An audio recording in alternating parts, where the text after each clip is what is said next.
José Higinio Núñez y Bandera, notario 112 en la Ciudad de México. ¿Qué tal? Muy buenas tardes. ¿Qué tal? Buenas tardes, ¿cómo está? A todo dar, pero con el gusto de platicar con ustedes ahora que estamos en septiembre, que has hecho tradición en la Ciudad de México, que es septiembre, el mes del testamento. Estamos en el mes del testamento. ¿Qué es esto? Exactamente. Bueno, estamos en el mes patrio, que también corresponde al mes del testamento. Así es. ¿Y en qué consiste esta parte del mes del testamento? ¿Qué es los beneficios que tienen para la gente? Primero, si nos ayudan a entender por qué es tan trascendente que la gente tengamos esta cultura de hacer testamentos y de darles el justo valor como parte de nuestra cultura financiera y de nuestra forma de vida. Bueno, en primer lugar, esto tiene que ver con el orden de los documentos de las personas, con el orden de su patrimonio, el respeto a la propiedad privada y pues al orden jurídico que debe de existir en toda sociedad para que haya claridad en la transmisión patrimonial.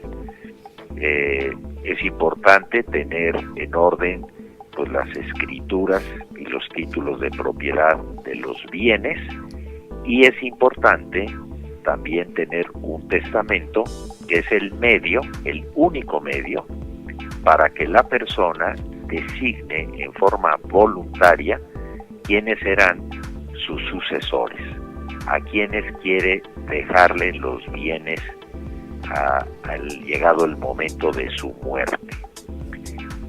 México es uno de los países privilegiados en este sentido, de que depende totalmente de la voluntad de la persona el hacer la designación de sus herederos o sus legatarios, sin ninguna limitante, y puede instituir a quien desee y en las proporciones que quiera.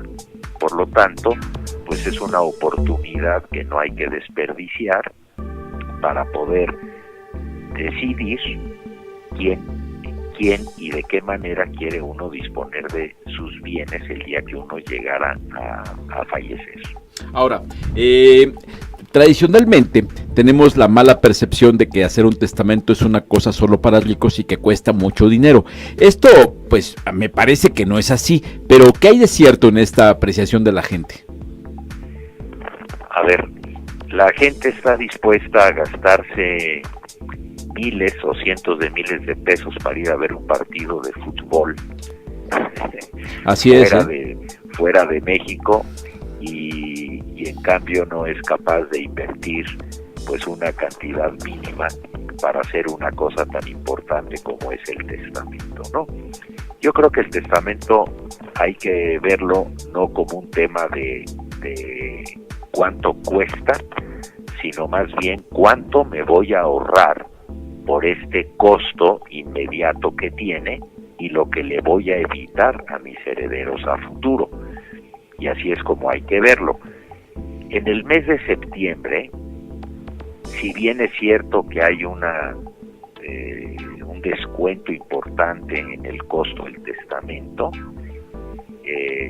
yo creo que lo importante no es el descuento, sino el recordarnos que debemos de hacer nuestro testamento, no solo en septiembre, sino en cualquier mes del año, porque desgraciadamente las personas no fallecen solamente de octubre en adelante, ¿verdad? También se fallece en enero, en febrero, en marzo. Y generalmente no lo tenemos planeado, yo no lo tengo agendado, pero sí es cierto, son el tipo de precauciones que uno no toma, ¿no? Eso es totalmente cierto, y qué bueno que no sepamos cuándo nos vamos, hombre, porque ha de ser terrible. Pero el tema, yo creo que como atinadamente lo dice usted, es primero la falsa creencia de que resulta caro o de que es un tema solamente de ricos. Y esto es falso porque pues todo mundo tiene un patrimonio, y ese patrimonio, entre más pequeño es, pues más importante es cuidarlo. Sí, claro. Y ver que se transmita con los menos costos y las menos dificultades a los herederos. Y a mí de nada me interesa que mi vecino tenga un patrimonio enorme. A mí lo que me interesa es mi patrimonio, que para mí pues es todo lo que yo tengo y lo que puedo dejarle a mis hijos, a mi esposa o a mis parientes o a las personas a quienes yo quiero heredar.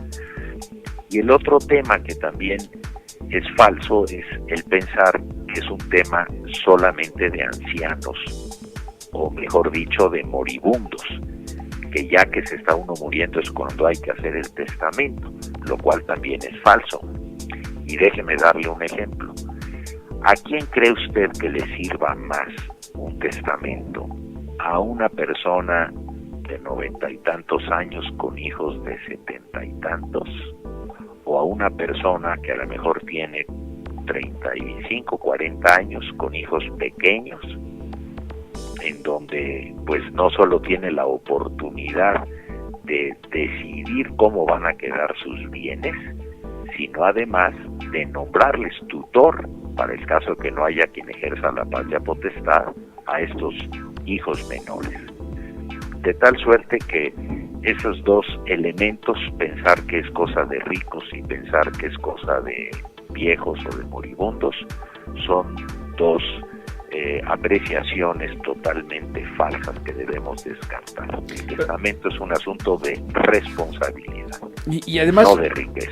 Usted mencionó una cosa bien importante, y es que a la hora de hacer este testamento uno recuerda poner en orden las cosas, porque uno de los graves problemas que tenemos en México en el tema de la vivienda, por ejemplo, es que muchísima gente no tiene sus papeles en orden, y quizás esta sea una buena oportunidad para recordar la importancia, pues caramba, de poner en orden los papeles, sobre todo ese patrimonio que es tan preciado, ¿no? Exactamente, pero además hay que hacer las dos cosas. Hay que hacer el testamento aunque los papeles no estén en orden, y además ordenar los documentos y los títulos de propiedad. ¿Por qué digo que una cosa no excluye a la otra? Porque pues si nos pasamos la vida esperando a que el tiempo mejore, a que resuelva yo este problema, a que concluya mi escrituración, pues a lo mejor ya no nos va a dar tiempo de hacer testamento. Y hay que recordar que el testamento no solo transmite propiedades regulares, también transmite las irregularidades. Dicho en otras palabras, si yo estoy heredando un automóvil y el automóvil está en orden con sus servicios, todas las tenencias pagadas, etcétera, así lo van a heredar mis hijos. Y si el automóvil lo tengo golpeado, sin haberlo llevado al taller y además debiendo una tenencia, también así lo van a heredar mis hijos. Pero lo importante es que el testamento define a quién le quedan esos bienes. El estado en que estos se encuentren, pues ya dependerá del orden o desorden del dueño de ese patrimonio, del finado, si les está dejando bienes perfectamente en orden o les está dejando pues la punta del hilo para regularizarlo, lo que no tenía regularizada la persona. Notario, no sé si me expliqué. Perfectamente. Está conmigo Valeria Gómez, quien tiene una pregunta que nos llegó. Se la dejo. Claro sí, que sí. ¿Qué tal, Valeria? Hola, buenas tardes. Hay una pregunta que tenemos aquí, es acerca de a qué se enfrentarían los familiares en caso de que, por ejemplo, una persona falleciera y el patrimonio no estuviera bajo un testamento.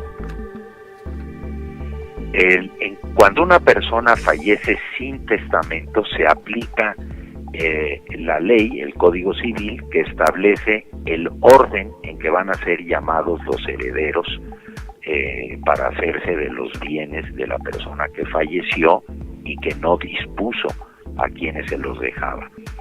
Pero déjeme darle un ejemplo. Si una persona hace un testamento y dice, dejo como herederos a mis hijos A y B, eso es suficiente para que esas personas acrediten ante un notario o ante un juez que son A y B y procedan con el trámite sucesorio. En cambio, si no existe ese testamento, estos dos hijos tendrán primero que demostrar que son hijos con las actas, ver si no hay errores en las actas, si pueden acreditar efectivamente que son hijos de la persona. Pero luego habrá que demostrar que son los únicos hijos, ¿verdad? Porque la ventaja en este ejemplo que le pongo es que en el testamento, si el testador dice que deja como herederos a sus hijos A y B, ellos son los que van a heredar, independientemente de que existan otros hijos. En cambio, cuando son llamados los hijos por herencia legítima, por intestado, habrá que demostrar que quienes pretenden la herencia efectivamente son los únicos hijos, y si no, pues habrá que llamar a todos. Muy bien. Notario José Higinio Núñez y Bandera, notario 112 en la Ciudad de México, muchísimas gracias por tomar la llamada y ojalá nos puedan seguir atendiendo en este mes del testamento, que seguramente es una buena oportunidad para invitar a la sociedad a que vaya a hacer este trámite tan importante.